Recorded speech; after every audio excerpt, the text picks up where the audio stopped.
Welcome to The Explainer. It's amazing how one single event can change everything.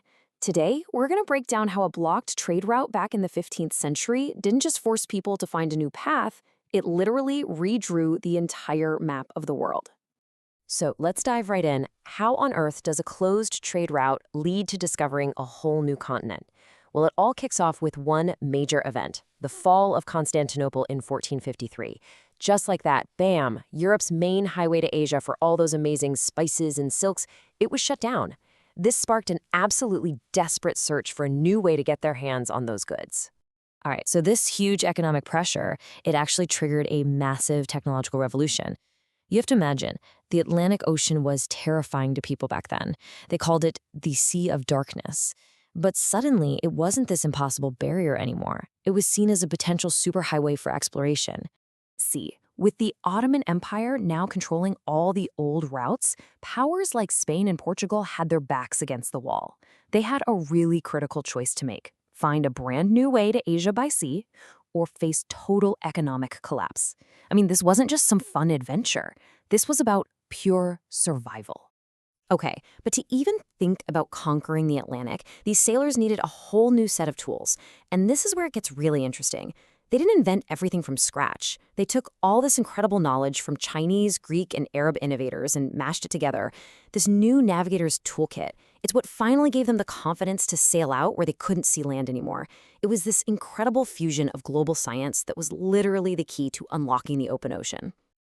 But, maybe the most crucial piece of tech was the ship itself, the caravel. This thing was a game changer.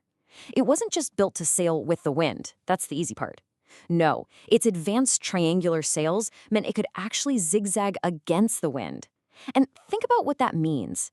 Getting there is only half the battle, right? The caravel was designed to get you back home. That's everything. So, let's move on to the journey itself. Armed with all this new technology and with some serious cash from the Spanish crown, one man sets out on a voyage that, well, you know the story, was going to change the course of history forever. And that man was, of course, Christopher Columbus. So picture this, August 3rd, 1492, a crew of just 90 men. 90! They set sail from Spain on 3 pretty small ships, and they weren't just crossing an ocean. To them, they were literally sailing off the edge of the known world. And life out there, it was absolutely brutal. The crew was living on, hardtack biscuits and salty meat, with water that was probably pretty nasty. They slept right on the deck, totally exposed to the weather. So as the weeks just dragged on and on with zero sign of land, you can imagine the desperation. The crew was right on the brink of mutiny. And then, after 70 grueling days at sea, one single word changes everything. Tierra! Land! They'd made it. They reached an island in what we now know as the Bahamas, and Columbus, who was totally convinced he was somewhere near Asia, names it San Salvador.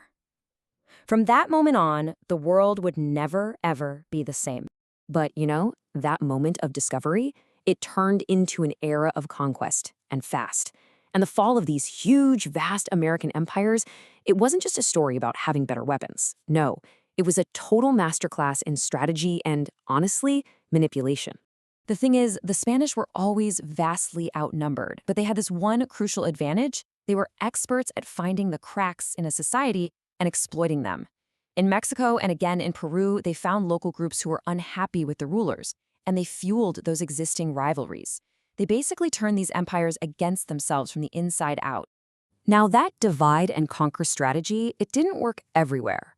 Down in Chile, the Mapuche people, they weren't part of some big centralized empire that you could just topple by capturing the king. And they mounted this incredibly fierce, sustained resistance. For centuries, the Biobío River was basically a bloody frontier. It's just an amazing testament to their resilience. So that brings up a really important question. What kind of world did these conquistadors actually find when they got there? Because it was so far from an empty wilderness. What they'd really done was stumble into a continent that was just teeming with sophisticated, ancient, and unbelievably complex civilizations. For example, in the lands of the Maya, the Spanish found this legacy of absolutely incredible scientific achievement. I mean, think about this. Here's a civilization that independently came up with the concept of zero. They created solar calendars with breathtaking accuracy.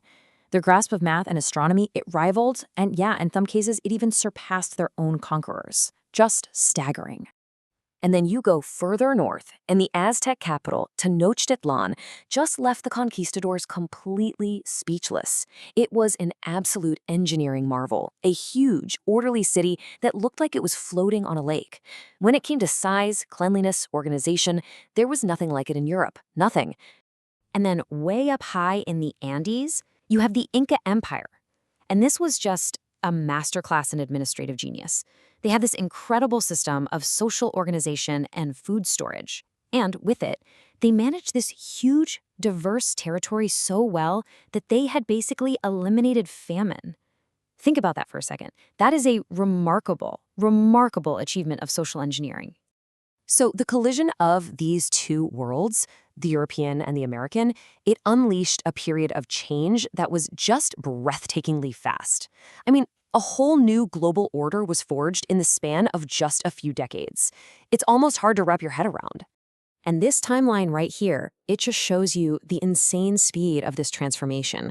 We're talking about a single human lifetime.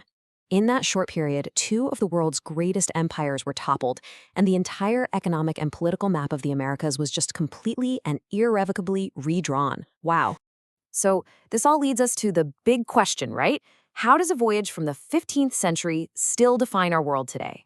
Well, everything that happened in those few decades, it set in motion the creation of modern Latin America, it fueled the explosive rise of European empires, and it kicked off this massive global exchange of goods, ideas, and people, an exchange that is still shaping our lives, our food, our economies.